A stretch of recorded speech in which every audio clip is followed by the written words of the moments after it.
I want to share with you the rest of Sylvia's story. I talked to you about Sylvia, who helped me cross the finish line at the Flying Pig, and she doesn't go to Crossroads, but I asked her, could I share your story?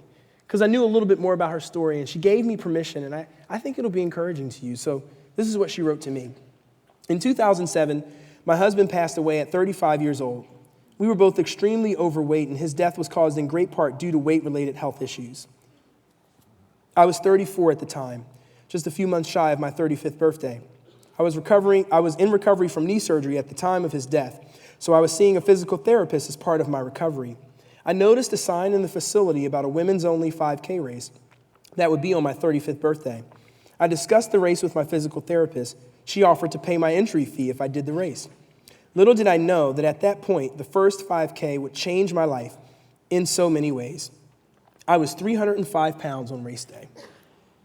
I was the last place 5K finisher in that race, and all I recall is the amount of pride I felt in myself for the first time in so many years. I cried so many tears of joy, and I recall the conversation with my mom. I just survived walking 3.1 miles.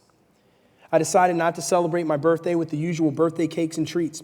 I literally went cold turkey from a diet perspective. I reduced calorie and fat intake starting that day. For the next year, I did 5Ks almost every single weekend, sometimes 2 in a weekend. I didn't practice during the week, but I did keep watching my diet. I lost 80 pounds the first year. I ended up meeting a friend during the Thanksgiving Day race that impacted the next couple of years of my life. Her and I started training together. We faithfully met each other for each workout and during non-workout days. During one of our longer runs during the half training, I asked if she would do a full marathon with me. Training for the full marathon continued to change my life. I found that I was stronger than I ever thought possible, both mentally and physically. We completed several full marathons together and continued to do a few half marathons along the way. By this time, I had finally reached my goal weight, and I had dropped 170 pounds. While I was training for the full, I began coaching Sit to Fit, which is a beginner 5K training program. I got to share my story with people that were just starting their journey, and I got to personally help people complete their first 5K. When the time came next year for the full marathon training, my friend and I decided to coach the full group as well. I have met some amazing people throughout the coaching process for both programs. I've seen people struggle with so many aspects of their lives and overcome those challenges. I've been inspired to continue my journey because of the stories that have been shared with me post-training groups. To date, I have completed 29 half marathons. Number 30 will be this weekend in Hershey, Pennsylvania. Isn't that an amazing story? Incredible. Incredible. And do you see how the physical she experienced mirrors the spiritual that God's inviting you to? She hit a crisis in her life. We'll show it one more time. She hit a crisis in her life, and she began to ask different questions. She began to seek.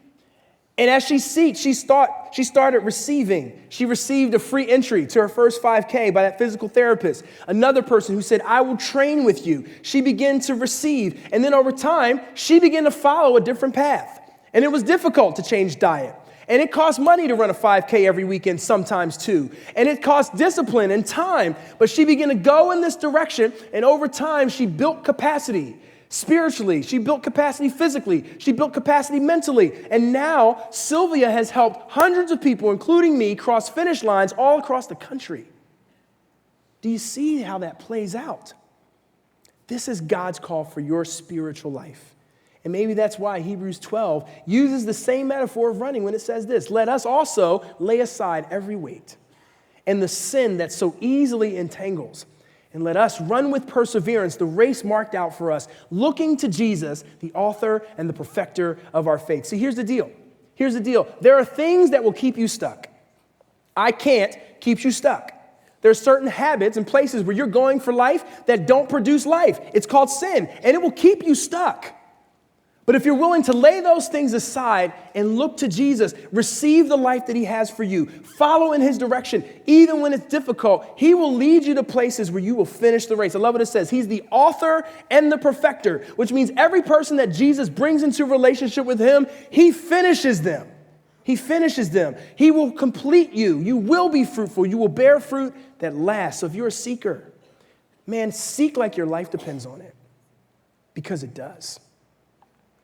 And if you're in a place of receiving, receive like your life depends on it, because it does.